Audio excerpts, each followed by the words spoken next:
ఈ రోజున నీ ఇష్టం ఎంత దారుణంగా మారిద్ది. ఇంకొక మాట చెబుతాను. అమ్మా, తమ్ముళ్ళైనా చెల్లెళ్ళైనా సహోదరులైనా సహోదరులైనా వినండి. నీ ఇష్టం ఎంత ప్రమాదానికి దారితీసిద్దో. ధనవంతుడు లాజరు ఇద్దరు చనిపోయారు వారి వారి కాలాల్లో. ధనవంతుడు అనేటువంటి వాడు పాతాళానికి వెళ్ళాడు, లాజరు అనేటువంటి ఆయన పరదేశికి వెళ్ళాడు. ఇది కథ కాదు, ఇది కథ కాదు, ఉపమానం అంతకంటే కాదు, రియల్. ధనవంతుడు, వాడి పేరు ఉచ్చరించడానికి ఇష్టపడలేదు కానీ లాజరు, ఖచ్చితంగా లాజరు అన్నాడు. అది జరిగిన సంగతి.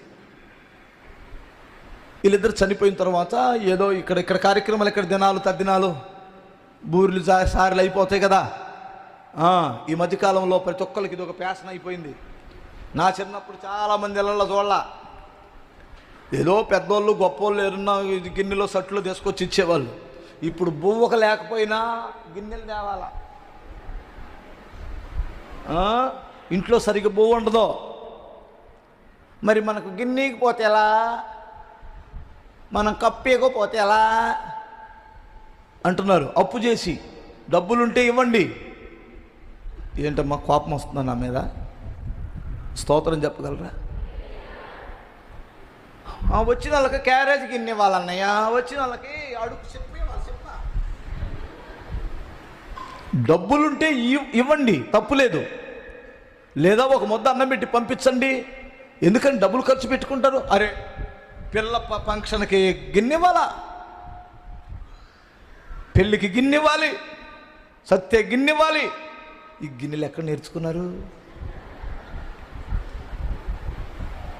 పైపించి ఇలా ఆలోచనలు ఎలా ఉంటాయంటే, మేము దినానికి వెళ్ళి అన్నాలు గిన్నాలు తినాం, పరిశుద్ధులం. దినాలకు వెళ్ళి మీరా అన్నిలు అన్నం తినం. సరే తినపోయి అలా వచ్చి అలా వెళ్ళండి. వచ్చారు నలుగురు, వస్తే నలుగురు 4 గిన్నెలు ఇచ్చారు. మాకొద్దు అనరో గిన్నెలా లోపల పెట్టి.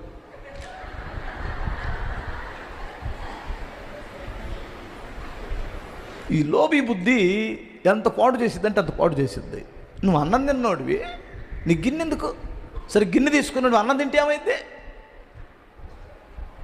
అన్నం తింటే ఏమైంది అంట? కడుపులోకి పోయేది ఏది నిన్ను అపవిత్రమో చెయ్యదు, కడుపులో నుంచి బయటకు వచ్చేది కదా నేను అపవిత్రం చేసిద్ది అన్నాడు. నువ్వు బాగా 4 రోజులు అన్నం పెట్టకుండా దినం కూడి పెడతామంటే తినో. 4 రోజులుగా అన్నం లేకపోతే, మీ ఇంట్లో ఏమి లేకపోతే అక్కడ దినం కూడి పెడుతున్నాను, మంచి ఏటపోతును కోసి పలావ్ చేశారంటే, అమ్మా స్తోత్రాన్ని దేవుడు ఇచ్చిన భోజనం నాయన ఇదని తినేస్తావు. ఎన్ని కొన్ని ఏది కరెక్ట్గా ఉండాలో తెలియట్లేదు మన వాళ్ళకి. అర్థమవుతుందండి. స్తోత్రం చెప్పగల. నువ్వు చెయ్యొద్దనేది ఏంటంటే, వాళ్ళు తిరుపతి వెళ్ళారు, నువ్వు లడ్డు ఎవడు తినమన్నాడు నిన్ను? బైబిల్లో ఉందా లడ్డు తినమని? లేదంటే పలహారం తినమని? బైబిల్లో కరెక్ట్గా రాయబడింది, నైవేద్యము తినొద్దు, విగ్రహాలు కనిపించినటువంటిదని రాయబడి ఉంది కనుక మనం తినకూడదు. దినానికి వెళ్ళొద్దు అని రాయబడి ఉందా? వాళ్ళు ఏదైనా దానికి సంబంధించినటువంటి అది పెండాకూడు బొండాకూడు నిన్ను ఎవడు తినమన్నాడు? వాళ్ళు ఎవరో క్యాటరింగ్ ఇచ్చారు, శుభ్రంగా ఇంట్లో భోజనాలు పెడుతున్నారు, శుభ్రంగా దర్జాకి వెళ్ళరాదా, హోందాతనంగా తింటారాదా? స్తోత్రం చెప్పు ఒకసారి. పెళ్ళి వచ్చింది, వాళ్ళు ఎక్కడో పెళ్లి చేసుకున్నారు, నిన్నెవడు వెళ్ళమన్నాడు అక్కడికి వెళ్ళి? నువ్వు వెళ్ళి అక్కడ అతివారం ఓవరు ఇవన్నీ ఆపి వెళ్ళి పలకరించి ఒక ముద్ద అన్నం తిని రారాదా? ఏంటి అలా చూస్తున్నారు? అప్పుడు వీడు ఎలాగానే కాలిపోతున్నాడు, అక్కిళ్ళు పడిపోయాడు ఈ ధనవంతుడు. ఇలా చూస్తేనేమో పరదేశంలో లాజరు అబ్రహాము రూమును ఆనుకొని ఉన్నాడు. తండ్రి అయిన అబ్రహామా అని పిలిచాడు. ఏ నా కుమారుడా అని అడిగాడు.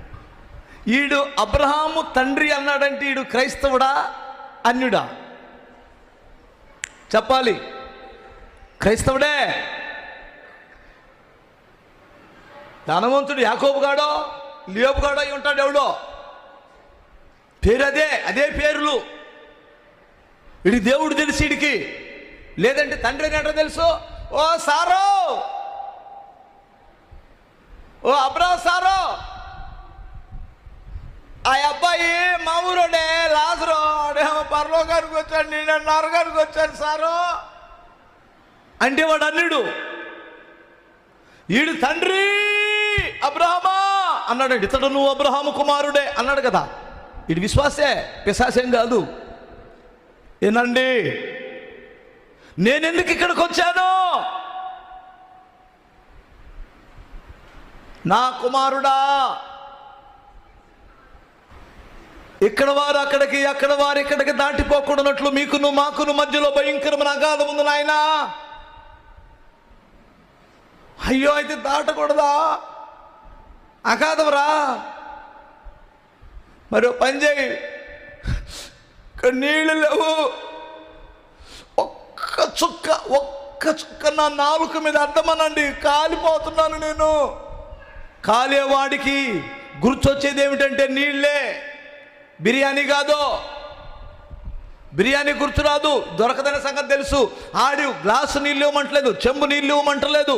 ఒక చుక్క విలువేమిటి అప్పుడు తెలిసింది. అబ్బా, ఆ చుక్క ఎంత టేస్ట్గా ఉంటుంది, నీళ్ళు ఆ చుక్క ఎంత చల్లగా ఉంటుంది, ఒక్క చుక్క ఎంత బాగుంటుందని ఊహల్లోకి వెళ్ళిపోయాడు. కానీ అక్కడ చుక్క నీళ్లు దొరకటల్లా. ఎంత నాలుగు పీక్కుపోతుందో, ఇంత పొడుగు వచ్చాడు సొంగ. నైనా దాటకూడదు. మరి ఎందుకు నాకు ఈ కర్మ? అప్పుడు చెప్పాడు, చూడండి ఒకసారి, లూకా సువార్త 16వ అధ్యాయం 24వ వాక్యం. కుమారుడా, చదువు. నీవు నీ జీవితకాలమందు ఇనండి, నీ ఇష్టమైనట్లు సుఖమును అనుభవించితివి, అలాగే లాజరు కష్టమును అనుభవించెను.